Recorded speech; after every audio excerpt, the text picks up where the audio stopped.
آج ہم آپ کو بتائیں گے کہ سعودی عرب میں ملازمت کے دوران کن صورتوں میں آپ مسلسل 5 چھٹیوں کی اجازت لے سکتے ہیں۔ سعودی وزارت افرادی قوت اور سماجی بہبود نے کہا ہے کہ بیوی، اولاد یا والدین کی موت کی صورت میں ملازم کو مکمل تنخواہ کے ساتھ 5 دن کی چھٹی کا حق حاصل ہے۔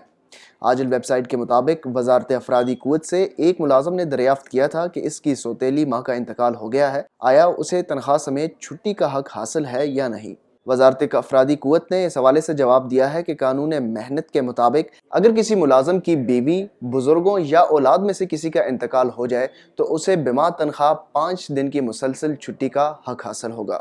بزرگوں سے مراد باپ، دادا اور پردادا ہیں۔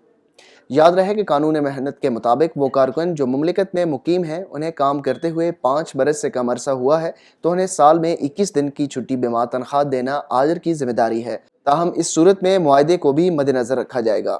اگر معاہدے میں سالانہ چھٹی فریقین کی جانب سے مقرر کی گئی ہے تو اس کے مطابق عمل کیا جائے گا۔ مسلسل 5 برس ملازمت کے بعد سالانہ 1 ماہ کی چھٹی تنخواہ کے ساتھ کارکن کا حق ہوگی۔ اس حوالے سے مزید تفصیلات جاننے کے لیے آپ وزٹ کر سکتے ہیں ہماری ویب سائٹ urdunews.com۔